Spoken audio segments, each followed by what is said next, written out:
नमस्कार दोस्तों, आप सभी का बहुत बहुत स्वागत है सक्सेस प्लस एकेडमी के प्लेटफॉर्म पर। मैं हूं सुमित चौधरी और आज के इस वीडियो में हम बात करने वाले हैं आधुनिक भारत के इतिहास की सबसे महत्वपूर्ण घटनाओं में से एक द रिवोल्ट ऑफ 1857 की, जिसे 1857 की क्रांति, the sepoy mutiny, the great mutiny और the first war of independence के नाम से भी जाना जाता है। तो इस घटना के सभी पहलुओं के बारे में आज हम बात करने वाले हैं, चाहे इसकी हिस्ट्री, इसके बैकग्राउंड की बात हो, चाहे इसके कारणों की बात हो, चाहे इसके कोर्स ऑफ इवेंट्स की बात हो, चाहे इसका रिजल्ट और इसके इफ़ेक्ट्स की बात हो, और साथ ही साथ इस घटना के, इस रिवोल्ट के नेचर की भी बात हम करेंगे। तो अगर आप किसी भी कंपटीशन एग्जाम की तैयारी कर रहे हैं तो आपके लिए ये वीडियो बहुत ही इंपॉर्टेंट होने वाला है, और अगर आप भारतीय इतिहास में भी रुचि रखते हैं तो भी ये वीडियो आपके लिए काफ़ी इंटरेस्टिंग होने वाला है। तो चलिए शुरू करते हैं। सबसे पहले बात करते हैं कि 1857 की क्रांति के क्या क्या नाम हैं और कौन उनको किस नाम से बुलाता है। सबसे पहले ये नाम आपने सुना होगा, द सिपोई म्यूटिनी, यानी कि सैन्य विद्रोह। सैन्य विद्रोह इसको ब्रिटिश हिस्टोरियंस बोलते हैं। ब्रिटिश हिस्टोरियंस इसको कहते हैं कि ये जो क्रांति थी, ये जो पूरा का पूरा इवेंट था, ये सिर्फ और सिर्फ सिपोई म्यूटिनी थी। इसमें सिर्फ सैनिकों ने विद्रोह किया था। सैनिक जो थे ब्रिटिश आर्मी में, जो भी भारतीय सैनिक थे, वो किसी कारणों से नाखुश थे और इसलिए उन्होंने विद्रोह कर दिया। तो क्या ये बात एकदम पूरी तरह से सत्य है? तो ये बात पूरी तरह से सच नहीं है। इसको हम लास्ट में देखेंगे, जब नेचर के बारे में बात करेंगे तो आपको समझ में आएगा कि कौन से नाम से इसको बुलाना ज़्यादा सही रहेगा। वो आप लास्ट में बताइएगा जब आप इस पूरे के पूरे आंदोलन के बारे में जान लें, और तो इसके नेचर को भी बताइएगा। उसके बाद बहुत सारे इंडियन हिस्टोरियंस जो हैं वो इसको द इंडियन म्यूटिनी भी कहते हैं, द ग्रेट रिबेलियन भी कहते हैं। 1857 का रिवोल्ट तो कहा ही जाता है, इंडियन इंसर्जेंस भी कहा जाता है। और विनायक दामोदर दास सावरकर जो हैं, उन्होंने एक बुक लिखी थी 20th सेंचुरी में, 1910 के आसपास, 1908 के आसपास। इस बुक का नाम था the first war of independence. तो उसके बाद इसको आज़ादी की पहली लड़ाई भी कहा जाने लग गया। तो इसके बहुत सारे नाम हैं, कौन सा नाम इसके लिए सुटेबल रहेगा वो आप लास्ट में डिसाइड कीजिएगा। अब बात करते हैं 1857 की क्रांति के ओवरव्यू की। ब्रीफली अगर इसको कहा जाए तो ये क्या था। 1857 की क्रांति जो है ये 2 साल तक चली। लगभग 1859 में पूरी तरीके से इस विद्रोह को ब्रिटिशर्स ने दबा दिया था, कुछ हद तक तो 1858 में ही दबा दिया था। तो ये एक ऐसी बहुत बड़े स्केल पे होने वाला रिबेलियन था जिसमें बहुत जगहों के लोग जो हैं वो एक दूसरे से जुड़े हुए थे, एक कॉमन कॉज के लिए कि ब्रिटिश ईस्ट इंडिया कंपनी की हुकूमत को यहाँ से समाप्त करना है। और उसका दायरा भले ही पूरे भारत में ना फैला हुआ हो, लेकिन भारत के नॉर्थ इंडिया और सेंट्रल इंडिया के एक बहुत बड़े भूभाग पर ये आंदोलन फैला हुआ था। हालांकि ये आंदोलन अनसक्सेसफुल रहा, लेकिन इसने ईस्ट इंडिया कंपनी का जो एडमिनिस्ट्रेशन था उसको ख़त्म कर दिया, और उसके बाद ब्रिटिश क्राउन का जो है यहाँ पे रूल इस्टेब्लिश हुआ 1858 में। और ये जो ऐसा आंदोलन था, इतना बड़ा ऑर्गेनाइज आंदोलन पहले ब्रिटिशर्स के खिलाफ कभी नहीं हुआ। बहुत सारे अलग अलग रिवोल्ट हुए, बहुत सारी अपराइजिंग्स हुई, सिविल अपराइजिंग्स में मैंने अभी पढ़ाया था आपको। देखिए 44th लेक्चर है मॉडर्न हिस्ट्री का, इससे पहले 43 लेक्चर हो चुके हैं। तो उसमें मैंने बहुत सारे आपको रिवोल्ट्स बताए थे जो ब्रिटिशर्स के खिलाफ हुए, लेकिन कोई भी आंदोलन इतने बड़े स्केल पे और इतना ऑर्गेनाइज वे में नहीं हुआ। लेकिन फिर भी ब्रिटिशर्स इस आंदोलन को दबाने में सफल रहे। उसके अपने कारण थे, क्या कारण थे उनको भी हम चर्चा में लाएंगे लास्ट में। तो ये चीज़ हम बात करते हैं। इसमें सभी तरीके की लोगों ने पार्टिसिपेट किया था, आम आदमी भी थे। अब आम आदमी कितना था वो बात करेंगे लास्ट में, जिसकी वजह से ये फेल रहा। इसमें सिपाही तो थे ही थे, इसमें जो सिविल क्लास थी, जो भी रूलिंग क्लास थी, फ्यूडल लॉर्ड्स और जो प्रिंसेस थे, वो भी इसमें शामिल थे। पूरे भारत के नहीं, लेकिन सेंट्रल और मध्य भारत के। तो ये बात है उस समय जब 1857 की बात हम करते हैं। तो 1857 के समय भारत की कुछ ऐसी स्थिति थी कि ये तो जो आपको हल्के लाइट कलर में जो दिख रहे हैं, ये वो एरिया है जो ब्रिटिशर्स के डायरेक्ट कंट्रोल में था। ये ब्रिटिश प्रोविंस थे जो पूरी तरीके से ब्रिटिश इनको डायरेक्ट कंट्रोल करता था। उसके अलावा जो ये डार्क ब्राउन कलर में जो आपको स्टेट्स दिख रहे हैं, ये प्रिंसली स्टेट्स थे जो यहाँ के राजा रजवाड़े थे वो इनको चलाते थे, लेकिन इनके ऊपर भी ब्रिटिशर्स का डोमिनेंस हुआ करता था। बहुत सारे जो स्टेट्स थे वो सब्सिडरी अलायंस के अंडर आया करते थे। उन्होंने ब्रिटिशर्स की डोमिनेंस को स्वीकार कर लिया था, तो उनके पास लिमिटेड अथॉरिटी थी, लेकिन उनके पास अथॉरिटी थी। इस तरीके के थे। और कुछ अदर स्टेट्स जो बाहर के हैं वो तो आपको दिख ही रहे हैं। तो इस तरीके की स्थिति थी भारत की। तो इस वाले भूभाग पे मेनली ये आंदोलन हुआ जहाँ पे लोगों ने पार्टिसिपेट किया। और उसके बाद क्यों हुआ, इस पे आ जाते हैं कि 1857 की क्रांति क्यों हुई, इसके पीछे क्या कारण रहे कि इतने बड़े स्केल पे लोगों ने विद्रोह कर दिया अंग्रेजी हुकूमत के खिलाफ। सबसे पहले इसके पॉलिटिकल कॉजेज़ की बात करेंगे। Political causes, economical causes, social religious causes, immediate causes, sepoy causes, सारे के सारे मिलिट्री कॉजेज़, सब की बात करेंगे। ठीक है, सबसे पहले बात करते हैं पॉलिटिकल कॉजेज़ की। तो पॉलिटिकल कॉजेज़ तो ऑब्वियसली एक बात तो आपको पता है कि ब्रिटिश की जो एक्सपांशन पॉलिसी थी उसके तहत ब्रिटिशर्स अपने एरिया को बढ़ाते जा रहे थे, अपने एरिया को बढ़ाते जा रहे थे। एक तो स्पेशली जो डॉक्ट्रिन ऑफ लैप्स की जो पॉलिसी थी, जिसको राज्य हड़प नीति कहते हैं, लॉर्ड डलहौजी की राज्य हड़प नीति थी ये। इसके तहत 1837 से लेके 1857 का जो 20 साल का जो समय है उसमें ब्रिटिशर्स ने बहुत सारे राज्यों को अनेक्स कर लिया था। अनेक्स बहुत सारों को कर लिया था। मैं अगर आपको दिखाऊं यहाँ पे, ये था लॉर्ड डलहौजी। ये 1840 के बाद भारत में आया था, 1845 के बाद सॉरी आया था। और उसके बाद इसने एक पॉलिसी लेके आया। इसने कहा कि देखिए, पहले ब्रिटिशर्स की एक पॉलिसी हुआ करती थी। पॉलिसी ऐसे होती थी कि ये किसी भी राज्य के ऊपर अपना पूरा कंट्रोल नहीं करते थे, एडमिनिस्ट्रेशन खुद नहीं करना चाहते थे। ये चाहते थे कि इनका पपेट रूलर जो है ना उस राज्य में बैठे, वो सत्ता को चलाए, इनको बहुत सारा वहाँ से वो मिलता रहे, पैसा मिलता रहे, इनको वहाँ पे फ्री व्यापार करने को मिल जाए, इनकी पॉलिटिकल डोमिनेंस वहाँ पे रहे राजा के ऊपर, ये उसको सब्सिडरी अलायंस के अंदर शामिल कर लें। लेकिन लॉर्ड डलहौजी जब आया तो इसने कहा कि देखिए, हम क्या करेंगे, ब्रिटिश एम्पायर को ही बढ़ा देंगे, हमारी डायरेक्ट डोमिनेंस रखेंगे, डायरेक्ट हमारा एडमिनिस्ट्रेशन रखेंगे, इन राजाओं को, इन पपेट्स के भी बीच में हमें ज़रूरत नहीं है। तो इसकी पॉलिसी थोड़ी राज्यों को हड़पने की थी, राज्य अपनी सीमाओं को बढ़ाने की थी। उसी के लिए ये एक पॉलिसी लेके आया जिसको कहते हैं डॉक्ट्रिन ऑफ लैप्स। इसको समझिए ये क्या है। देखिए, 1848 में से 56 के बीच में गवर्नर जनरल रहा था भारत का लॉर्ड डलहौजी। तो इस पॉलिसी में इसने क्या किया कि कोई भी राज्य है, कोई भी राज्य है, जैसे झांसी, नागपुर, सतारा, इन स्टेट्स में डॉक्ट्रिन ऑफ लैप्स लगी थी। तो क्यों लगी थी कि मान लीजिए नागपुर का राजा है और इसके कोई संतान नहीं है, कोई बेटा नहीं है। बेटा नहीं है तो ये जो राज्य है ये कौन चलाएगा? या तो इसकी रानी चलाएगी या फिर इसका गोद लिया हुआ बेटा चलाएगा। ठीक है, हिंदू लॉ में ये सब चीज़ें एक्सेप्टेड थी। लेकिन लॉर्ड डलहौजी ने कहा कि इसका गोद लिया हुआ बेटा इसकी पूंजी का, इसकी जो सत्ता है उसका मालिक नहीं बन सकता, वो इसका हेयर नहीं बन सकता, इसके राज्य का राजा नहीं बन सकता आगे चल के। बेसिकली इसने कहा कि जो सगा बेटा है वही राजा बन पाएगा, उसके अलावा गोद लिए हुए बेटे को आप अपनी सत्ता नहीं दे सकते। तो अब ये अगर राज्य के पास राजा नहीं रहा तो ये जो स्टेट खाली हो गया है ये सीधा ब्रिटिशर्स के अंडर चला जाएगा। तो ये डॉक्ट्रिन ऑफ लैप्स की पॉलिसी थी। इससे बहुत सारे राजा रजवाड़े बहुत ज़्यादा नाराज़ थे, बहुत सारे राजाओं के संतान उस समय नहीं थी और उसी स्थिति में ये ऐसी पॉलिसी लॉन्च की जिसकी वजह से सतारा, नागपुर, झांसी इन जैसे स्टेट्स के ऊपर डॉक्ट्रिन ऑफ लैप्स के थ्रू ब्रिटिशर्स क्या चाहते थे, उनको अपने कंट्रोल में लेना चाहते थे। तो ये डॉक्ट्रिन ऑफ लैप्स की जो पॉलिसी थी इसके थ्रू इन्होंने बहुत सारे राज्यों को हथियाने की कोशिश की। उसके अलावा और भी इनकी ऐसी ऐसी पॉलिसीज थी जिसकी वजह से जो राजा रजवाड़े थे यहाँ के वो नाखुश थे। उनकी जो सत्ता थी वो उनके हाथ से जा रही थी, उनके पास कोई पावर नहीं थी, वो सिर्फ और सिर्फ एक कठपुतली राजा बन के रह गए थे। इसकी वजह से लोग उनसे नाराज़ थे। तो उसी में से एक रानी लक्ष्मीबाई भी थी जिनके हस्बैंड की जल्दी डेथ हो गई थी, गंगाधर राव की। उसके बाद झांसी के तख्त पे कौन बैठेगा, क्योंकि इनके खुद का बेटा नहीं था तो इन्होंने गोद लिए हुए बेटे को बिठाने की वहाँ पे चाहत रखी कि इनका ये बेटा बैठेगा। लेकिन लॉर्ड डलहौजी की पॉलिसी के तहत वो उन्होंने स्वीकार नहीं किया ब्रिटिश हुकूमत ने। तो उसके बाद रानी ने भी रिवोल्ट किया। तो इस तरीके की चीज़ें थी।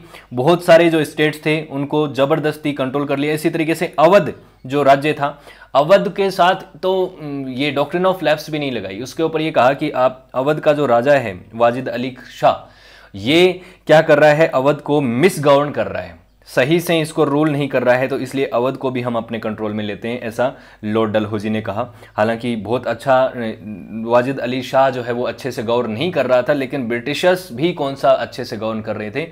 तो उसके बाद इनकी जो रानी थी हजरत महल, उन्होंने भी विद्रोह कर दिया। तो ये पॉलिटिकल कॉजेज थे। अब सोशल रिलीजियस कॉजेज की बात करें तो देखिए, एक पूरा का पूरा अलग सिविलाइजेशन था वेस्टर्न सिविलाइजेशन। जो भी ब्रिटिशर्स आए थे वो भारतीय सिविलाइजेशन को इतने सब रहने के बाद भी वो समझ नहीं पाते थे, समझते थे तो भी वो अपने आप को बहुत ज़्यादा मॉडर्न समझते थे और भारतीय जो ट्रेडिशन कल्चर जो है इसकी हमेशा डिसरेस्पेक्ट करते थे। भारतीय जो रिलीजियस सेंटिमेंट्स थे यहाँ के हिंदू मुस्लिम्स के, उनको हमेशा हर्ट करते थे, इनको हमेशा उनकी इज्जत कभी नहीं करते थे। इसी वजह से भी भारतीय जो लोग थे वो बहुत ज़्यादा ब्रिटिशर्स से नाराज़ थे, जो वेस्टर्न सिविलाइजेशन को वो यहाँ पे प्रमोट करना चाहते थे।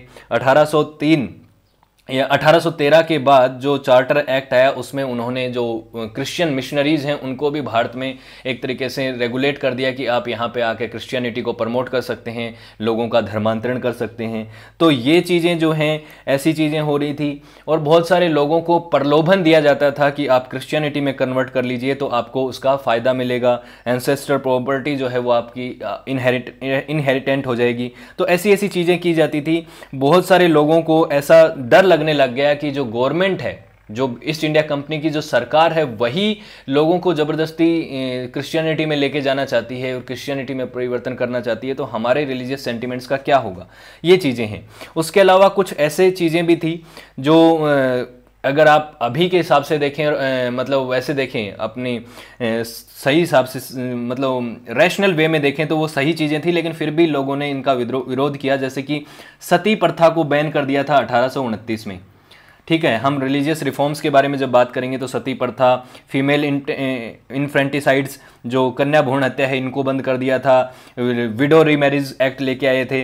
तो ये जो चीज़ें थी ये वैसे सामाजिक दृष्टिकोण से देखें तो बहुत अच्छी चीज़ें थी, एक सुधार था, समाज सुधार के कार्य थे ये। लेकिन ये कार्य जो है ये ब्रिटिशर्स कर रहे थे, तो बहुत सारे भारतीयों को ये लगने लग गया कि ये हमारे रिलीजियस जो एस्पेक्ट्स हैं उनके साथ छेड़छाड़ कर रहे हैं, हमारे रिलीजियस सेंटिमेंट्स को हर्ट करने की कोशिश कर रहे हैं, हमारे कल्चर और ट्रेडिशन में ये एक तरीके से अड़ंगा लगा रहे हैं। तो ये जो चीज़ें हुई इनकी वजह से भी लोग नाराज़ थे। उसके अलावा वेस्टर्न जो एजुकेशन सिस्टम था जिसकी वजह से लोगों को इंग्लिश मीडियम स्कूल्स में भेजा जाता था, यहाँ पे ये जो ऑर्थोडॉक्स हिंदू और मुस्लिम्स की जो स्कूलों थी उनसे निकाल के नई तरीके की स्कूलें खोल रही थी, मॉडर्न एजुकेशन सिस्टम लाया जा रहा था, उसका सिलेबस भी अलग था। तो उनसे भी लोग नाराज़ थे कि हमारे सिस्टम के साथ छेड़छाड़ कर रहे हैं। तो बहुत सारी जो ऐसी चीज़ें थी, इवन रेलवे और टेलीग्राफ सर्विस भी जब ये लेके आए तो कई लोगों को इसमें भी ऐसी चीज़ें लगी कि ये हमारे रिलीजियस सेंटिमेंट्स के खिलाफ हैं। तो ऐसी ऐसी चीज़ें थी जो सोशल रिफॉर्म्स और ब्रिटिशर्स, कुछ चीज़ें अच्छी भी थी इसमें, कुछ बुरी भी थी। तो इस तरीके की चीज़ें भी थी जो कि लोगों को एक तरीके से इनके खिलाफ लेके जा रही थी, इनके खिलाफ इनका गुस्सा बढ़ता जा रहा था। इकोनॉमिकल कॉजेज़ की बात करें तो सब जानते हैं कि ब्रिटिशर्स की जो इकोनॉमिक पॉलिसी थी वो भारतीयों के लिए तो बिल्कुल सही नहीं थी। भारतीयों का वो शोषण कर रहे थे हर जगह पे।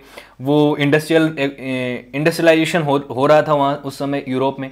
इंडस्ट्रियल रिवॉल्यूशन के दौरान भारत से कच्चा माल लेके जाते थे और यहाँ पे बहुत कम रेट पे कच्चा माल लेके जाते थे, वहाँ पे तैयार करते थे, मैन्युफैक्चर करते थे अपने प्रोडक्ट्स को और यहाँ पे भारत में लाके और अपनी अलग अलग कॉलोनीज़ में ले जाके उन सामान को बेचते थे हाई कीमतों पे, ऊंची कीमतों पे। इससे क्या होता है कि भारत में क्या हो रहा था, यहाँ की जो हैंडीक्राफ्ट जो इंडस्ट्री थी वो भी ख़त्म हो गई।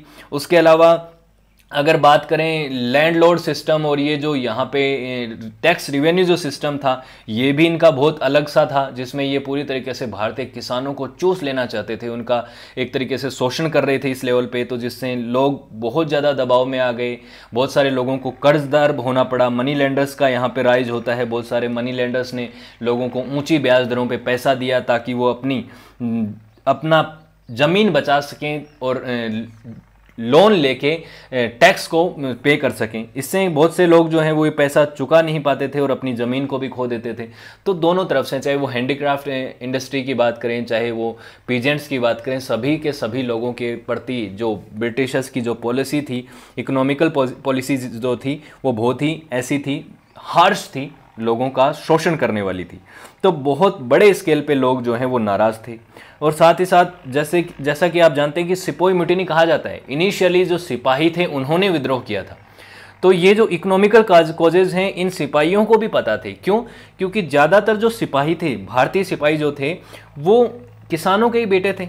और किसानों को बैकग्राउंड से आते थे, वो इन जो दुख दर्द था किसानों का और अपने परिवार का वो समझते थे। तो वो चीज़ भी उनके सबकॉन्शियस माइंड में कहीं ना कहीं चल रही थी कि ब्रिटिशर्स उनके साथ किस तरीके का ट्रीटमेंट कर रहे हैं। तो ये सब चीज़ें हो रही थी। भारत की जो टेक्सटाइल इंडस्ट्री है, हैंडीक्राफ्ट इंडस्ट्री है, इसको पूरी तरीके से डिस्ट्रॉय कर दिया गया, क्योंकि यूरोप में टेक्सटाइल की बड़ी बड़ी मशीनरी लग चुकी थी उस समय। शुरुआत में सबसे ज़्यादा जो चेंज आया था इंडस्ट्रियल रिवॉल्यूशन के दौरान, वो आया था टेक्सटाइल इंडस्ट्री में। मैंने ये सब बताया है आपको इंडस्ट्रियल रिवॉल्यूशन के वीडियो में, किस तरीके से वो रिवॉल्यूशन आया, क्या क्या चीज़ें किस तरीके से परिवर्तन हुआ उसका, उसके परिणाम क्या रहे, क्या उसका सिग्निफिकेंस है, सब बताया है।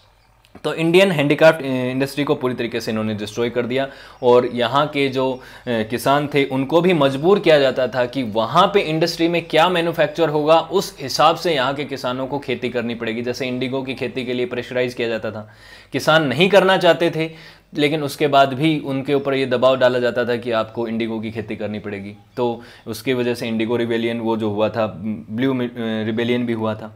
अब बात करते हैं मिलिट्री कॉजेज़ की।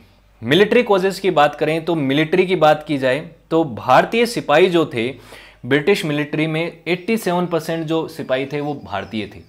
देखिए, अगर आंकड़े की बात करें 1857 से पहले, तो रेशियो लगभग 1:5 था। एक ब्रिटिश सोल्जर था, 5 भारतीय सिपाही थे उसके मुकाबले। और साथ ही साथ अगर आंकड़ों की बात करें तो ब्रिटिशर्स लगभग 45,000 थे, और ये भारतीय सिपाही उस समय 2,38,000 की संख्या में थे। तो अगर आप ये मानिए कि अगर सभी सिपाहियों ने भी एक साथ विद्रोह कर दिया होता ना, तो 5 सिपाही के मुकाबले एक ब्रिटिश सिपाही होता, तो क्या सामना कर पाता ब्रिटिश। लेकिन फिर भी ये आंदोलन असफल रहा।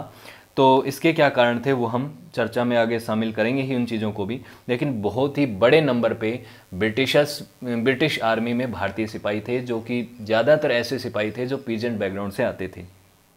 अब इन 87% सिपाहियों को के साथ होता था मिसबिहेवियर, मिसट्रीटमेंट और डिस्क्रिमिनेशन। कैसे?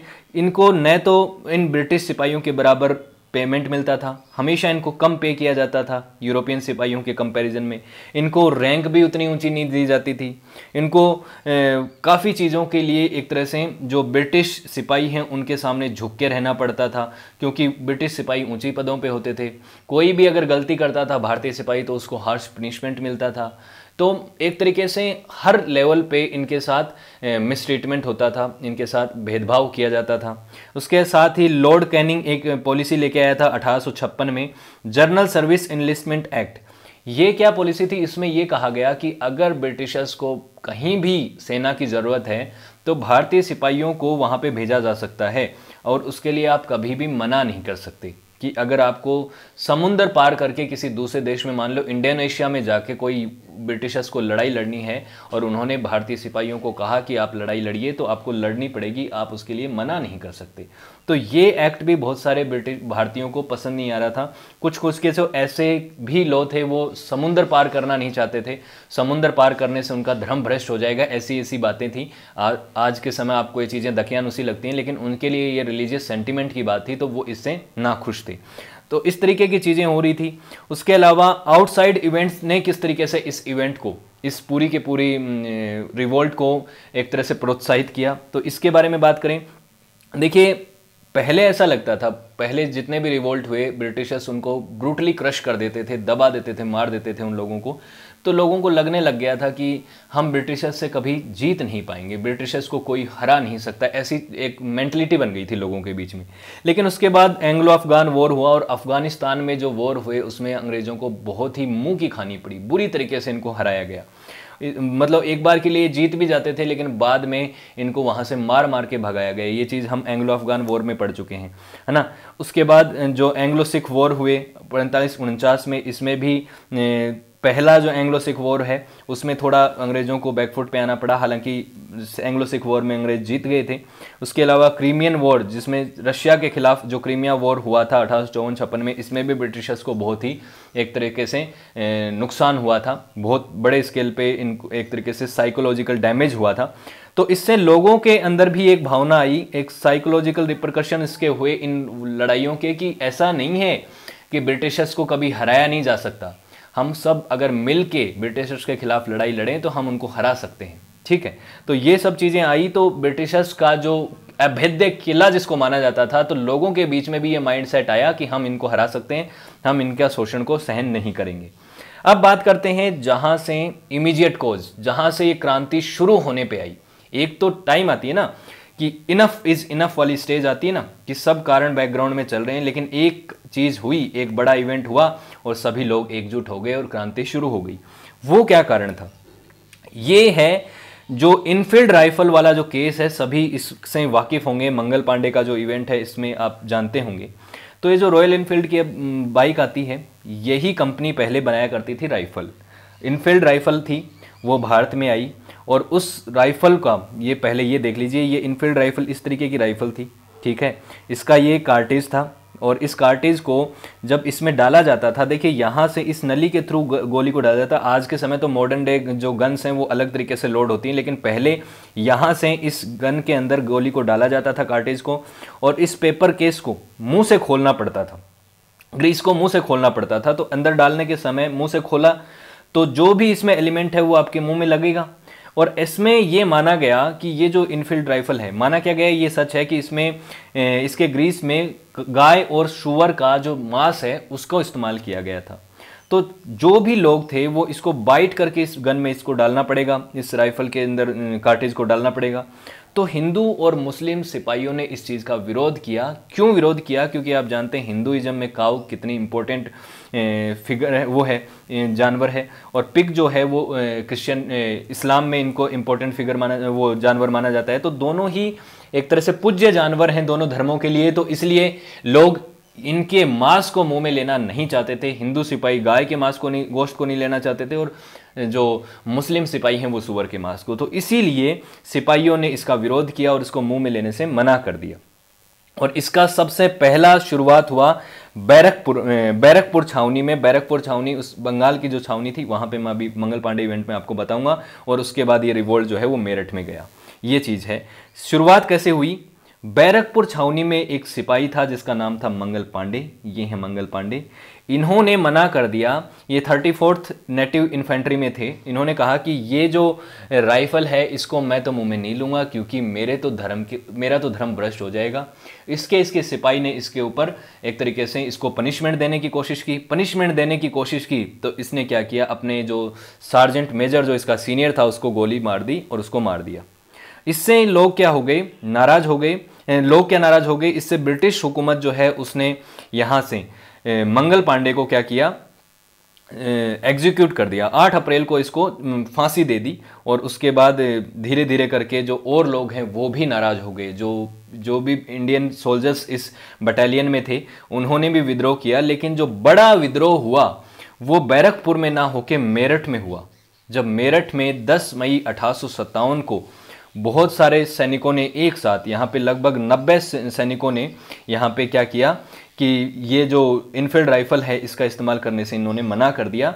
और धीरे धीरे इन्होंने मना किया तो उसके बाद इनको पनिश करने की कोशिश की। 5 सैनिकों को यहाँ पे फांसी पे लटका दिया गया। और 3rd इन्फेंट्री में, नेटिव कैलवरी में, सॉरी, तो ये यहाँ पे थोड़ा सा मिसप्लेस हो गया, तो मैं इसीलिए थोड़ा सा वैसे बोला। तो 85 सोल्जर्स को यहाँ पे एक तरीके से जेल में डाल दिया। 90 थे सोल्जर, 5 को तो यहाँ पर फांसी दे दी गई और 85 को यहाँ पे जेल में डाल दिया गया। 10 साल की सजा देने की यहाँ पे प्रावधान किया गया। तो देखिए ये जो हार्ड रवैया था ब्रिटिशर्स का, वो सोच रहे थे कि हम इनको ब्रूटली पनिश करेंगे और उससे ये लोग जो हैं वो क्रश हो जाएगा, ये आंदोलन, ये जो सिपाही म्यूटिनी है दब जाएगी। ऐसा नहीं हुआ। इससे ये चार्ज अप हुई, ये पूरी की पूरी म्यूटिनी में एक स्पार्क आया। ये जो 85 सोल्जर्स जिनको जेल में डाला गया था, इन्होंने जेल तोड़ दी, अपने सीनियर्स को मार दिया और वहाँ पे ये इन्होंने दिल्ली की तरफ कूच किया, दिल्ली तरफ निकल लिए कि हम तो इस आर्मी को यहीं पे छोड़ते हैं और हम करते हैं विद्रोह और दिल्ली जाते हैं। दिल्ली क्यों जाना था इनको? दिल्ली जाना था इनको बहादुर शाह जफर से मिलने। बहादुर शाह जफर जो अंतिम मुगल बादशाह था, जिसको बहादुर शाह द्वितीय भी कहते हैं। जफर तो इसका टाइटल था क्योंकि पोइट्री लिखता था जफर के नाम से। तो ये काफ़ी बुढ़ा व्यक्ति था बेचारा उस समय, 70 साल से ज़्यादा इसकी उम्र हो चुकी थी। इसको कहा गया कि हमने तो कर दिया है विद्रोह कर दिया है और हम सब चाहते हैं कि आप हमारे इस विद्रोह को लीड करें और हम अब सब मिलके, आप, क्योंकि देखिए मुगल बादशाह अभी तक बहुत कमज़ोर हो चुका था। ये ब्रिटिशर्स की अभी पेंशन पे रहता था 1803 के बाद। मराठों के समय से ही जो लेटर मुगल पीरियड आया था, उस समय से आप जानते हैं कि मुगलों की स्थिति धीरे धीरे करके बिल्कुल पतन के रास्ते पे थी। लेकिन फिर भी एक बात थी कि मुगल बादशाह का जो ओहदा था वो पूरे देश में था। पूरे देश में उस पद की एक गरिमा थी। लोग जानते थे कि मुगल बादशाह ने अगर कोई फरमान जारी किया है तो उसके बारे में बातचीत होती थी। तो इसीलिए लोग मुगल बादशाह बहादुर शाह जफर के पास गए। तो बहादुर शाह जफर जानता था एक बात, उसको इस चीज़ का इल्म था कि हम इस आंदोलन में सफल नहीं हो पाएंगे। कहीं ना कहीं इसको डर था, क्योंकि पीछे का जो पास्ट का एक्सपीरियंस था ब्रिटिशर्स के खिलाफ रहने का, वो उसका अच्छा नहीं रहा था। वो शुरुआत में इस आंदोलन को लीड नहीं करना चाहता था, लेकिन जब इतने सारे सोल्जर्स ने उसके ऊपर दबाव डाला तो उसने कहा कि ठीक है। अपने जो बख्त खां नाम के एक जो मिलिट्री कमांडर थे उनको इसने साथ में भेज दिया और कहा कि ये आपको साथ में रहेंगे और हम सब मिलकर ये आंदोलन करेंगे। तो ये जो इवेंट हुआ, बहादुर शाह जफर को अपना लीडर प्रोक्लेम करना और emperor of Hindustan, emperor of India घोषित कर दिया जब इन रिबेलियंस ने, तो ये एक ऐसा इवेंट था जिससे ब्रिटिश हुकूमत के सामने भी एक मैसेज गया कि ये जो आंदोलन है ये सिर्फ एक सिपाही म्यूटिनी नहीं है, ये कहीं ना कहीं पॉलिटिकली मोटिवेटेड आंदोलन है और ये लोग कहीं ना कहीं हमारी सत्ता को चैलेंज कर रहे हैं। और उसके बाद जो ये जो खबरें हैं जो आंदोलन की कि उस छावनी में विरोध कर दिया है सैनिकों ने, तो दूसरी छावनी के लोग भी उस चीज़ों से उतने ही परेशान थे जितना कि बैरकपुर और मेरठ के थे। तो धीरे धीरे करके Awadh, Rohilkhand, Doab, Bundelkhand, central India, large part of Bihar, Punjab, इन सभी एरिया के जो अलग अलग इन्फेंट्रीज थी, अलग अलग जो बटालियंस थी, उनमें विद्रोह की गूंज शुरू हो गई। सब ने विरोध कर दिया। देखिए एक साथ तो नहीं हो पाया, उस समय कोई ऐसी सर्विस तो थी नहीं कि एक ही दिन में आपने सबको मैसेज सर्कुलेट कर दिया। चीज़ें पता होने में भी टाइम लग जाता था, 5-5, 7 दिन ये पता होने में चल जाता था कि बंगाल और बिहार के बीच में दिल्ली में क्या चल रहा है। तो दिल्ली में अगर आंदोलन शुरू हुआ तो बंगाल तक पता होने में टाइम लग जाता था। तो धीरे धीरे करके सभी जगह की जो आर्मीज थी उन्होंने विरोध करना शुरू कर दिया, स्पेशली सेंट्रल और नॉर्थ इंडिया में। फिर उसके बाद जो सिविलियंस थे उन्होंने भी ज्वाइन किया। सिविलियन पॉपुलेशन जो परेशान थी ब्रिटिश राज से, अलग अलग तरीके से पॉलिटिकल कॉजेज, मैंने शुरू में बताया था आपको, पॉपुलेशन जिससे परेशान थी, इकोनॉमिकल कॉजेज से परेशान थी। तो इससे बहुत सारी जगह पे जो वेस्टर्न प्रोविंस थे और जो अवध था, यहाँ पे धीरे धीरे करके जो लोग हैं उन्होंने विरोध शुरू कर दिया।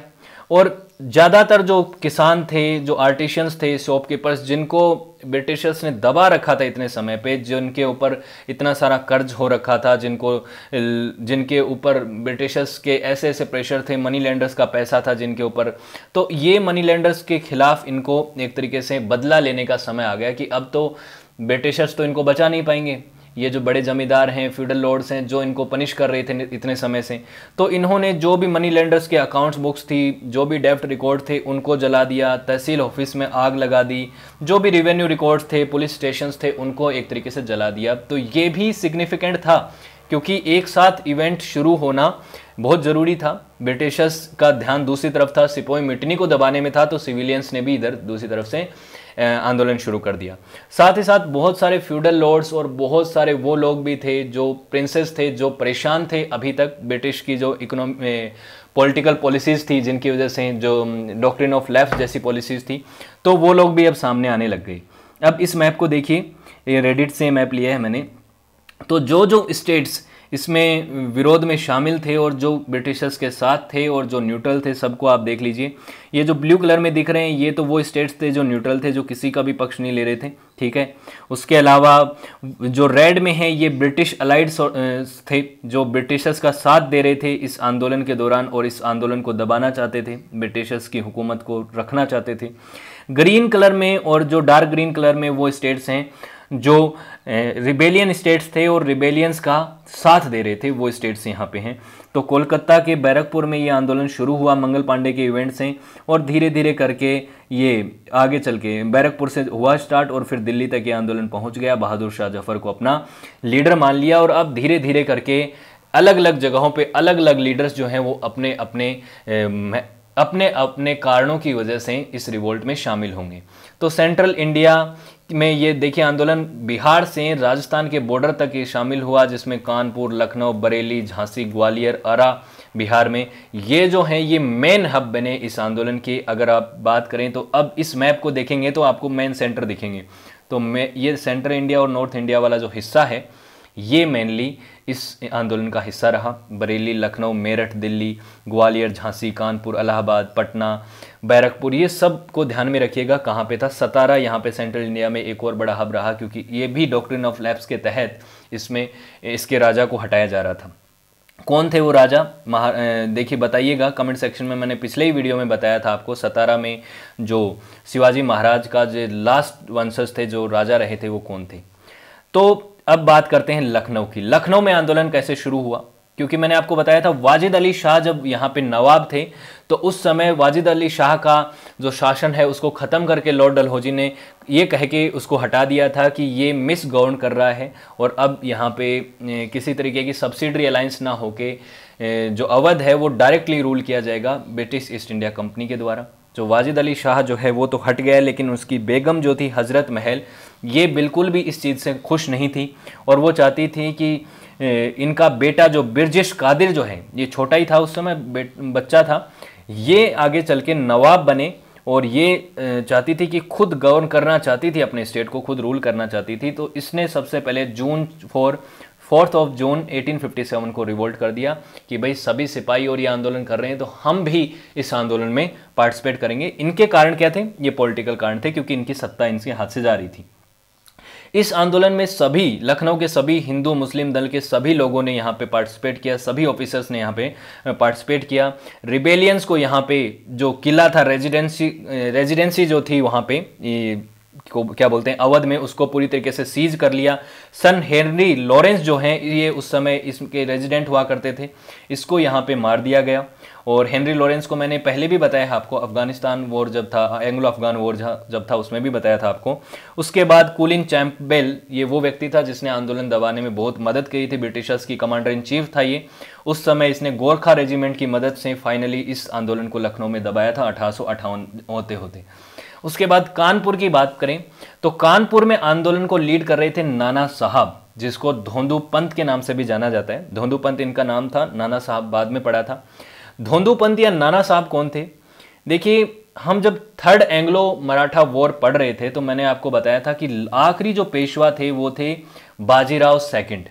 बाजीराव सेकंड को 1818 में यहाँ पे तीसरे एंग्लो मराठा वॉर के दौरान यहाँ से पेशवागिरी से हटा दिया था और बिठूर में भेज दिया था। बिठूर कहाँ है? कानपुर के पास। वहाँ पे भेज दिया था और वहाँ पे भेज के कहा था कि अब आपको मिलेगी पेंशन, अब आप कोई पेशवा वेशवा नहीं हो, अब पेशवा का पद जो है वो ख़त्म हो गया, अब पुणे में कोई पेशवा नहीं होगा, ब्रिटिश हुकूमत डायरेक्टली रूल करेगी।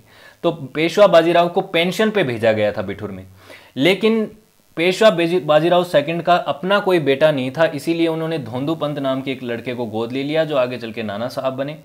तो डॉक्ट्रिन ऑफ लैप्स में जैसा कि एक टर्म थी कि किसी भी दत्तक पुत्र को, जो भी गोद लिया हुआ बेटा है, उसको किसी भी तरीके की पेंशन नहीं मिलेगी, कोई राज्य नहीं मिलेगा। तो ब्रिटिशर्स ने नाना साहब को ये कह के मना कर दिया कि आपको जो पेंशन बाजीराव सेकंड को मिलती थी वो आपको नहीं मिलने वाली है। तो इस बात से नाना साहब नाराज थे। उन्होंने कहा कि मुझे पेंशन चाहिए और पेंशन अगर नहीं दोगे तो मैं विरोध करूंगा और मुझे पुणे में पेशवा की पद को फिर से इस्टेब्लिश करना है। ये इनके सपने थे और इन सपनों में इनका साथ दे रहे थे तात्या टोपे। ये इनके मित्र भी थे और इनकी आर्मी के लीडर भी थे। ये बहुत इंपॉर्टेंट फिगर हैं, बहुत ही इनका योगदान है। ये आंदोलन को बड़े दिल से चाहते थे कि पूरी तरीके से आंदोलन प्रमोट हो, ब्रिटिशर्स की सत्ता को हम खत्म करें। तो इन्होंने ना सिर्फ नाना साहब की मदद की बल्कि इस आंदोलन को जगह जगह पे पहुंचाने में बहुत मदद करी। ये यहाँ तक गए, राजस्थान में भी के जो वो इलाके थे, भील इलाके, वहाँ पे गए, वहाँ के लोगों को इस चीज़ के लिए कन्विंस करने की कोशिश की कि आप ब्रिटिश हुकूमत के खिलाफ अभी इसी समय अगर रिवोल्ट करते हैं तो आपको ज़्यादा फ़ायदा रहेगा, हम सब मिलकर ब्रिटिशर्स की हुकूमत को ख़त्म कर सकते हैं। झांसी में तो इन्होंने मदद करी ही करी महारानी लक्ष्मीबाई की, और महारानी लक्ष्मीबाई के साथ ये लड़े भी। बहुत इंपॉर्टेंट व्यक्ति थे ये तात्या टोपे, इन्होंने अपना स्ट्रगल किया। हालांकि इनको सफलता नहीं मिली नाना साहब को जो कानपुर में चाहते थे। वो तो एज आप सभी जानते हैं 1857 की क्रांति आगे चल के फेल हो गई थी, सबको ही यहाँ पे वो कर दिया गया था। कानपुर में से नाना साहब आगे चल के फिर भाग गए थे जब रिबेलियन को दबाया जा रहा था, तब नेपाल चले गए थे। अब बरेली की बात करें तो बरेली में एक व्यक्ति था जिसका नाम था खान बहादुर खान। खान बहादुर खान जो है रोहिलखंड का वाइसरॉय था।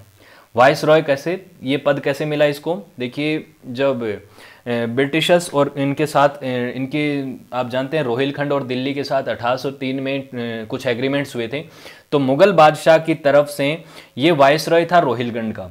रोहिलखंड वही रोहिल्ला वाला इलाका जहाँ पे रोहिल्लाज रहते थे, अफगानी रोहिल्लाज, तो इनकी तरफ से ये क्या था, वाइसरॉय था। इसको पेंशन भी मिलती थी ब्रिटिशर्स की तरफ से, लेकिन अब इसके अधिकारों को धीरे धीरे करके ब्रिटिशर्स ने ख़त्म कर रखा था। एक तरीके से ये पपेट बन के रह गया था, लेकिन इसके पास 40,000 की आर्मी थी।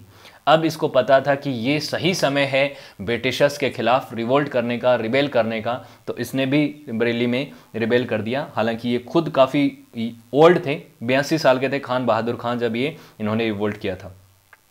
अब बात करते हैं झांसी की, जो कि बहुत ही बड़ा केंद्र रहा इस आंदोलन का और बहुत इंपॉर्टेंट है। महारानी लक्ष्मीबाई का जो विद्रोह है वो आप सभी जानते हैं। इनका नाम था क्या, मणिकर्णिका तांबे, ये अब तो आप सब जानते ही होंगे। तो महारानी लक्ष्मीबाई ने ये आंदोलन क्यों किया, जैसा कि आप जानते हैं मैंने बताया था, डॉक्ट्रिन ऑफ लैप्स की पॉलिसी के तहत झांसी को लॉर्ड डलहौजी कंट्रोल करना चाहता था, कब्जा करना चाहता था। उसकी यही पॉलिसी थी कि इनका जो बेटा था, जो अडॉप्टेड सन था, उसको वो राजा नहीं बनाना चाहते थे। गंगाधर राव जो इनके हस्बैंड थे, उनका तो अर्ली एज में ही देहांत हो गया था। तो महारानी लक्ष्मीबाई बिल्कुल भी ये नहीं चाहती थी कि झांसी जो है वो डायरेक्टली कंट्रोल में जाए ब्रिटिशर्स के, और इन्होंने ये नारा दिया कि मैं अपनी झांसी नहीं दूंगी। नारा तो क्या है, बिल्कुल बेसिकली एक बात है, इन्होंने अपनी बात कही कि मैं बिल्कुल भी झांसी दूंगी नहीं आपको, और इसके लिए मुझे चाहे लड़ना पड़े, मरना पड़े, कुछ भी करना पड़े, झांसी तो नहीं मिलेगी मेरे जीते जी। और इसके साथ मदद किसने की इसकी, तात्या टोपे ने। तात्या टोपे ने मदद की। उधर कानपुर का आंदोलन तो इतना ज़्यादा सक्सेसफुल हुआ नहीं, तो अपनी 20,000 की आर्मी को और तात्या टोपे को नाना साहब ने झांसी की मदद के लिए भेज दिया। रानी ऑफ झांसी ने यहाँ पे तात्या टोपे की मदद से ग्वालियर के ऊपर सबसे पहले ग्वालियर के किले को फतेह कर दिया। और ग्वालियर के किले में कौन रहते थे, सिंधिया रहते थे।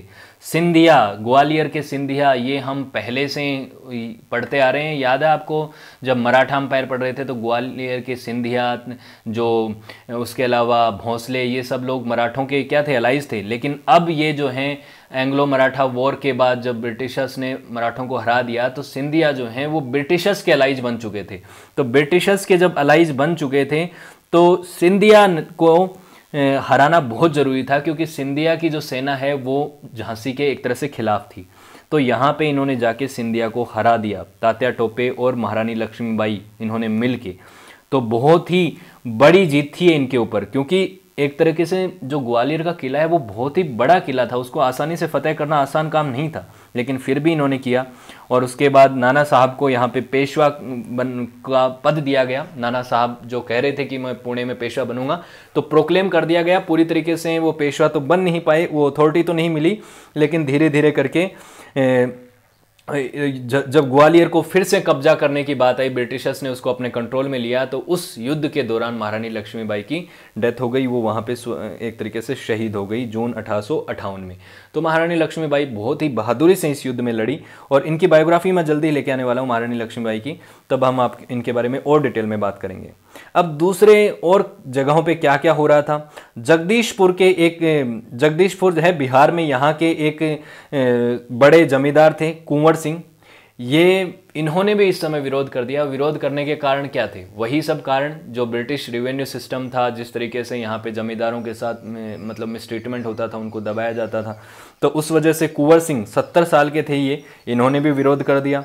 और धीरे धीरे करके अलग अलग जगहों पे, छोटे जगहों पे भी अलग अलग लीडर निकल के आए। कोई फ्यूडल लॉर्ड निकल के आया, कोई वहाँ पे पहले से जो जमींदार है वो निकल के आया, जिन्होंने अपने अपने एरिया के जो मासेज हैं उनको अपने साथ लिया और आंदोलन में पार्टिसिपेट किया। उसी तरीके से एक व्यक्ति था बागपत में उत्तर प्रदेश में, जिसका नाम था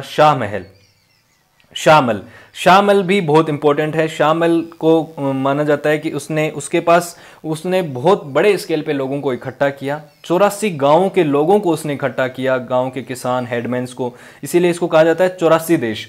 हालांकि ये गांव ही थे, 84 देश तो नहीं थे, 84 गांव थे। जो 84 देश के लोगों को उसने इकट्ठा किया और ब्रिटिशर्स के खिलाफ उसने भी रिवोल्ट किया। उसके बाद हालांकि शाह आलम को इस आंदोलन की वजह से बुरी तरीके से मारा गया और इसको लटका दिया गया, फांसी लटका दिया गया, ब्रूटली इसको मारा गया जब इस आंदोलन को दबाया गया। लेकिन शाह आलम ने भी अपना आंदोलन में पार्टिसिपेशन किया। अब देखिए, बहुत जगह के आंदोलन हो चुके हैं, बहुत सारे लीडर हो चुके हैं, दबाने वाले भी बहुत सारे हो गए हैं। तो अगर आपसे कभी डायरेक्टली क्वेश्चन पूछ लिया जाए कि कौन सी जगह पे कौन आंदोलन कर रहा था और उस आंदोलन को किसने सप्रेस किया, तो दिल्ली में बहादुर शाह सेकंड, जिसको बहादुर शाह जफर कहते हैं, लीडर था। जॉन निकलसन ने इस आंदोलन को यहाँ पे सप्रेस किया। ठीक है, सितंबर 1857 में इस आंदोलन को दबा दिया गया था दिल्ली में। लखनऊ में बेगम हजरत महल, इनको इसके सामने कौन थे, हेनरी लॉरेंस थे। कानपुर में थे नाना साहब और सर कॉलिन कैंपबेल ने इस आंदोलन को दबाया। झांसी और ग्वालियर में लक्ष्मीबाई और तात्या टोपे थे। ह्यूज रॉस ने उस आंदोलन को यहाँ पे सप्रेस किया जब ग्वालियर के फोर्ट के सामने जब लड़ाई लड़ी जा रही थी। बरेली में खान बहादुर खां थे, जिनको कॉलिन कैंपबेल ने ही हराया। इलाहाबाद और बनारस में मौलवी लियाकत अली थे, जिसको कॉलिन ऑनसेल ने हराया। बिहार में कुंवर सिंह थे, जिसको विलियम टेलर ने आंदोलन को दबाया। तो ये इंपॉर्टेंट लीडर्स थे। और भी बहुत सारे लीडर्स हैं, सबको एक साथ हम मेंशन नहीं कर पा रहे हैं, उसके लिए माफ़ी चाहूँगा। बहुत बड़े स्केल पे ये आंदोलन था सेंट्रल और नॉर्थ इंडिया में। तो ये आंदोलन इस तरीके से चला। अब ब्रिटिशर्स ने रिटेलिएट करना शुरू किया, क्योंकि एक बार के लिए तो बड़े स्केल पे जब आंदोलन शुरू हुआ तो इतना आसानी से इसको रिटेलिएट करना आसान नहीं था। जैसे पहले के आंदोलनों में ब्रिटिशर्स एक साथ अपनी सेना को भेजते थे और उस आंदोलन को सप्रेस करके उनकी आर्मी आ जाती थी, क्योंकि बहुत बड़े नंबर में आर्मी थी।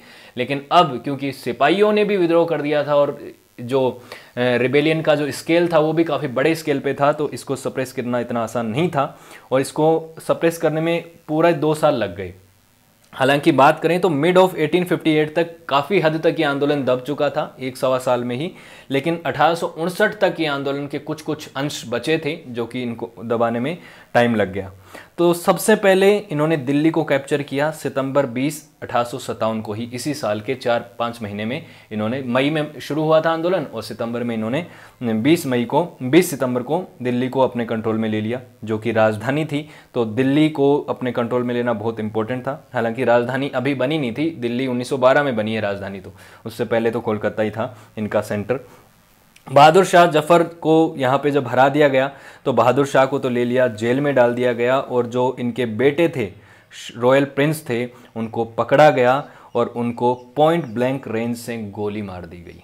सोचिए, बहादुर शाह जफर जो मुग़ल बादशाह था, एक समय के मुग़ल बादशाहों की बात करें और अभी का जो ये मुग़ल बादशाह था, लेटर मुग़ल बादशाह, इसके बच्चों को इसी के सामने पॉइंट ब्लैंक रेंज पे गोली मार दी गई। उनको, प्रिंसेस को मार दिया गया कि अब से कोई ब्रिटिश वारिस, कोई मुग़ल वारिस ही नहीं रहेगा। इस तरीके से लेफ्टिनेंट हेडसन ने इनको गोली मार दिया। हालांकि पहले ऐसा नहीं होता था। पहले के जितने भी रिबेलियंस आपको देखने को मिलते हैं उसमें ज़्यादातर ये कैप्चर कर लेते थे या पेंशन पे भेज देते थे। जैसे दिल्ली से भेज दिया कहीं, मान लो जो जैसे बहादुर शाह जफर को भी रंगून भेज दिया था, होता तो इसके बच्चों को भी भेज सकते थे रंगून, लेकिन ये चाहते नहीं थे कि किसी तरीके से आगे चल के भी कोई रिबेल हो, कुछ हो, तो इन्होंने इसके बच्चों को गोली मार दी। तो इस तरीके से सेपरेशन हुआ, बहुत ही ब्रूटली सेपरेशन हुआ इस आंदोलन का। फिर बात आती है नाना साहब की। तो कॉलिन कैंपबेल ने कानपुर को 6 दिसंबर 1857 को कैप्चर कर लिया। उसी साल के एंड तक आते आते नाना साहब की आर्मी को यहाँ पे हरा दिया गया, लेकिन नाना साहब जो है वो भाग के नेपाल चले गए, उन्होंने अपनी जान बचा ली। और उसके बाद पता नहीं कि नाना साहब की डेथ कैसे हुई, कोई उसके बारे में, उनके बारे में पता नहीं चलता कि नेपाल वो जाने में सफल रहे थे। उसी तरीके से तात्या टोपे के बारे में भी ये चीज़ है कि तात्या टोपे जो हैं वो चले गए थे, जंगलों में चले गए थे सेंट्रल इंडिया के, और ब्रिटिशर्स का कहना है कि उनको पकड़ लिया गया था अप्रैल 1859 में और उनको फांसी दे दी गई थी। लेकिन कुछ हिस्टोरियंस का कहना है कि वो भी नेपाल चले गए थे यहाँ पे नाना साहब के साथ और वो कभी वापस आए नहीं, तो ब्रिटिशर्स की भी पकड़ में वो कभी आए नहीं। तो ये पता नहीं कि तात्या टोपे को सच में उन्होंने मारा था या नहीं मारा। झांसी की रानी शहीद हो गई थी बैटलफील्ड में जब ह्यूज रॉस के साथ वो लड़ाई लड़ रही थी जून 1858 में। तो झांसी का जो स्टेट है वो यहाँ पे सप्रेस कर दिया गया। आंदोलन का जो है वो 1858 में ख़त्म हुआ। कुंवर सिंह और बख्त खान कौन? बहादुर शाह जफर का जो सिपाही, जो सिपह सलार था जिसने आंदोलन को लीड किया था, सही मायनों में बख्त खान ने ही लीड किया था। बहादुर शाह जफर तो 70-75 साल का आदमी थोड़ी आंदोलन आर्मी को लीड करेगा। तो बख्त खां इन सभी लोगों को धीरे धीरे करके 1859 आते आते पूरी तरीके से दबा दिया गया। और बेगम हजरत महल जो थी वो भी नेपाल चली गई थी। तो बहुत सारे ये जो रिबेलियंस थे जो उस समय ये जो अवध वाले एरिया में थे, तो अवध को आप पता है अब उस समय नेपाल इनके पास था, तो नेपाल ये चले गए थे। धीरे धीरे करके 1859 आते आते इस पूरे आंदोलन को पूरी तरीके से सप्रेस कर दिया गया। और जैसी की स्थिति पहले थी 1857 से, वैसी स्थिति यहाँ पे फिर से आ गई। ब्रिटिशर्स की हुकूमत आ गई, लेकिन नए फॉर्म में आ गई। पहले ब्रिटिश ईस्ट इंडिया कंपनी का राज था, अब ब्रिटिश क्राउन का राज यहाँ पे हो गया था 1858 में। कब हुआ वो मैं बताऊंगा आपको। तो धीरे धीरे करके, हालांकि ब्रिटिशर्स को बहुत नुकसान हुआ फाइनेंशियली, और बहुत सारे सैनिक इनके मारे गए, बहुत सारा व्यापारिक नुकसान हुआ, लेकिन वो सारा का सारा नुकसान तो ब्रिटिशर्स जानते थे कि हम वसूल लेंगे। किससे वसूलेंगे? इन्हीं लोगों से वसूल लेंगे जिन्होंने हमारे खिलाफ रिवोल्ट किया, यानी भारतीयों का ही खून चूस के ये आंदोलनकारियों को ही फिर से सप्रेस करेंगे और ये वापस अपना वसूल लेंगे। ये बात तो तय थी। अब बात करते हैं कि ये आंदोलन इतने बड़े स्केल पे हुआ, फिर भी ये फेल क्यों हो गया? भारतीयों का मतलब इसमें इतना बड़े स्केल पे इतने भारतीय सिपाही थे, 87% जब सैनिक थे इस सेना में, और ये आंदोलन भी सिपाहियों का था शुरुआती समय में, तो ये आंदोलन फेल क्यों हो गया? इसका कारण है लिमिटेड अपराइजिंग। लिमिटेड अपराइजिंग ये है कि जैसे कि मैंने आपको मैप में बताया था कि पूरे देश में देशव्यापी आंदोलन नहीं था। ये भारत के उत्तर और मध्य भारत के अंदर तक ही ये सीमित था। दक्षिण भारत में इतना बड़ा स्केल पे नहीं था, कश्मीर वाले एरिया में इतना नहीं था, नॉर्थ ईस्ट में नहीं था। सबके कारण क्या थे? क्योंकि कोई नेशनलिस्टिक सेंटिमेंट नहीं था। सारा देश अपने आप को एक मानता नहीं था। सभी लोग इतने दूर दूर तक जुड़े हुए थे। जो देश आज आप देख रहे हैं, जिसको आज जो नेशनलिस्टिक फीलिंग आपको भारत की मैप को देख के आज आती है, वो उस समय के लोगों में नहीं आती थी, क्योंकि उस समय से पहले भारत का ऐसा मैप नहीं था। राजा रजवाड़े थे, सबका अपना अपना एरिया हुआ करता था, अपना अपना देश हुआ करता था। तो ये प्रिंसली स्टेट्स थे। तो इसीलिए पूरा का पूरा देश में एक तरह से आंदोलन नहीं हुआ। ठीक है, तो ये एक बड़ा कारण रहा। उसके अलावा जो प्रिंसली स्टेट्स थे, बहुत सारे प्रिंसली स्टेट्स ऐसे थे जो कि सब्सिडरी अलायंस के तहत जुड़े हुए थे ईस्ट इंडिया कंपनी से, और वो ब्रिटिशर्स की मदद कर रहे थे। बहुत सारे ऐसे थे जो न्यूट्रल थे, लेकिन बहुत सारे ऐसे भी थे जो ब्रिटिशर्स की मदद कर रहे थे। जैसे मैंने अभी बताया था आपको, बीकानेर के राजा जो थे, जोधपुर के थे, उसके अलावा ग्वालियर के सिंधिया जो थे, ये चाहते थे कि ब्रिटिशर्स ही जीतें, क्योंकि ये आंदोलन उनको भी ऐसा लगता था कि ये एक सिपाही मिटनी है, सिपाहियों का आंदोलन है। तो वो चाहते नहीं थे कि सिपाही इसमें जीतें, और उनकी भी सत्ता को खतरा हो सकता है, उनको ऐसा लगता था। और कोई लॉन्ग टर्म में इन रिबेलियंस का ये नहीं था ना मकसद कि ये अगर पूरा का पूरा खाली करवा लिया ब्रिटिशर्स से, तो इसको रूल कौन करेगा? अब ऐसा तो है नहीं कि बहादुर शाह जफर को अपना सब के सब अपना बादशाह मान लेंगे, वो समय तो रहा नहीं था। तो इस तरीके से बहुत सारे देश में जब लोगों ने पार्टिसिपेट नहीं किया, बहुत सारे हिस्सों में, और बहुत सारे ऐसे स्टेट्स हैं जिनको ब्रिटिशर्स ने सपोर्ट किया, तो इस वजह से भी क्या हुआ, ये आंदोलन सक्सेसफुल रहा। तो देखिए, जो एरिया ज़्यादा अफेक्टेड रहा इस पूरे के पूरे रिबेलियन में, वो ये था। देखिए यहाँ पे डार्क स्टेट जो दिख रहे हैं वो रिबेलियन स्टेट्स हैं, जो ये रिबेलियन प्रिंसली स्टेट्स हैं, छोटे छोटे आपको दिख रहे हैं, रिबेलियन स्टेट्स हैं, प्रिंसली स्टेट्स हैं ये। उसके अलावा हल्के जो ब्लू कलर के जो मैप हैं वो स्टेट्स हैं जो ब्रिटिशर्स की मदद कर रहे थे। ये वाले ये ब्रिटिशर्स की मदद कर रहे थे। तो इसलिए जब ब्रिटिशर्स की मदद करेंगे अपने ही देश के में बहुत सारे लोग, तो ये आंदोलन कैसे सक्सेसफुल हो पाएगा? ऐसे इसी चीज़ें हो रही थी। कोई इफेक्टिव लीडरशिप नहीं थी। कहने को तो बहादुर शाह जफर को इन्होंने अपना लीडर मान लिया था, लेकिन बहादुर शाह जफर भी बहुत अच्छा एफिशिएंट लीडर था नहीं। बहुत सारे ऐसे लीडर थे जो बहुत बूढ़े हो चुके थे। नाना साहब वगैरह, झांसी की रानी, तात्या टोपे, ये अच्छे लीडर थे, बहुत अच्छे लीडर थे, अच्छे से इन्होंने बहादुरी से युद्ध लड़ा। लेकिन इनके ध्वज के तले इतने लोग नहीं थे, इतने लोग अथॉरिटी को इनकी मानते नहीं थे कि महारानी झांसी ने जो कह दिया उसको अगर पूरे लोग मानने लग जाएं तो वो बहुत बड़ी बात हो जाती। लेकिन बहादुर होने के साथ साथ उनके टैक्टिकली वो इतने स्ट्रांग नहीं हो पाए, उनको इतना अथॉरिटी नहीं मिली, जिसकी वजह से ये आंदोलन सक्सेसफुल नहीं हो पाया। रिसोर्सेज की बात करें तो बहुत ज़्यादा लिमिटेड रिसोर्सेज थे, इतना पैसा नहीं था, इतना जो टेलीग्राम सर्विस है ये सब चीज़ें इनके पास नहीं थी, मतलब बहुत अच्छे इनके पास व्हीकल्स नहीं थे, अपना संदेश पहुंचाने हैं तो बहुत अच्छा कम्युनिकेशन नहीं था। ठीक है, सप्लाई नहीं थी, खाना पीने का सिपाहियों को देना है वो नहीं था। आर्म्स और इक्विपमेंट्स की भी बात कर लेते हैं, ये भी इसी का हिस्सा है वैसे तो, रिसोर्सेज का ही। इतने अच्छे आर्म्स नहीं थे, हथियार नहीं थे, इक्विपमेंट्स नहीं थे जितने कि ब्रिटिशर्स के पास थे। हालांकि मैंने कहा 87% भारतीय सिपाही थे, लेकिन इनको भी इतनी अच्छी आर्टिलरी नहीं दे रखी थी जितना कि ब्रिटिश हुकूमत को दे रखी थी। जो सीनियर ऑफिसर्स थे उनकी अथॉरिटी के बिना उनको इतने अच्छे हथियार नहीं मिलते थे। मेनली ये हथियार जो रिबेलियंस थे वो यहाँ पे तलवारों से, भालों से, इनसे लड़ाई कर रहे थे। बहुतों कम के पास कुछ गन थी, ऐसे ही थे लोग। और दूसरी तरफ यूरोपियन सोल्जर्स थे जो बहुत वेल इक्विप्ड थे, जिनके पास अच्छा खासे वेपन्स थे, इनफील्ड राइफल थी उनके पास, और उनके पास टेलीग्राफ सर्विस भी थी, जिनकी वजह से वो जल्दी एक दूसरे पास संदेश पहुंचा पाते थे, इन्फॉर्म हो पाते थे कि कहाँ पे रिबेलियन की क्या कंडीशन है। लेकिन भारतीयों के पास इतने अच्छे इक्विपमेंट्स और इतने अच्छे रिसोर्सेस नहीं थे, जिसकी वजह से भी ये आंदोलन फेल हुआ। एक और बड़ा कारण था कि सभी क्लासेस ने इसमें पार्टिसिपेट नहीं किया। उसका कारण भी है, देखिए इसमें जो पार्टिसिपेट करने वाले लोग थे वो सिपाही थे, ये आप सब जानते हैं। उसके अलावा सिविल क्लास थी, जो मतलब रूलिंग क्लास है ना, जो रूलिंग क्लास में जो प्रिंसेस हैं, उसके अलावा जो जमींदार हैं, फ्यूडल लॉर्ड्स हैं, कुछ किसान हैं, इन लोगों ने विरोध किया। लेकिन बहुत सारे जो रिच मर्चेंट्स थे, ट्रेडर्स थे, जमींदार थे बड़े, जिनको ब्रिटिशर्स मदद भी कर रहे हैं, मदद क्या कर रहे थे, जिनको ब्रिटिशर्स के जिनके ऊपर छत्र छाया में रहते थे वो, उन्होंने विरोध ही नहीं किया। उनको लगता था कि अगर ब्रिटिशर्स को निकाल भी दिया हमने कल, मिडिल क्लास को भी ऐसा लगता था, तो हमारे पास ऑप्शन क्या है, क्या हम ये पुराने राजा महाराजाओं के अंडर फिर से आ जाएंगे, तो ये कौन से भले हैं। तो कोई ऐसा मोटिवेशन नहीं था कि ब्रिटिशर्स को हटा के हमें बहुत अच्छा कुछ गेन होने वाला है, ऐसे कुछ चीज़ें थी नहीं। हालांकि ब्रिटिशर्स हैं तो बेटर ही थे, पुराने जो राजा महाराजा थे यहाँ पे कुछ नहीं होंगे कुछ, लेकिन मतलब दोहरा उनका वो हो रहा था ना शोषण, राजा महाराजा भी कर रहे थे और यहाँ पे ब्रिटिशर्स भी कर रहे थे। लेकिन फिर भी उसके बाद भी एक ऐसा सेंटिमेंट बैठा नहीं कि उनके जो, क्योंकि ये आंदोलन जो है वो काफ़ी सेल्फ मोटिवेटेड था। सेल्फ मोटिवेटेड, हर किसी के अपने हित थे।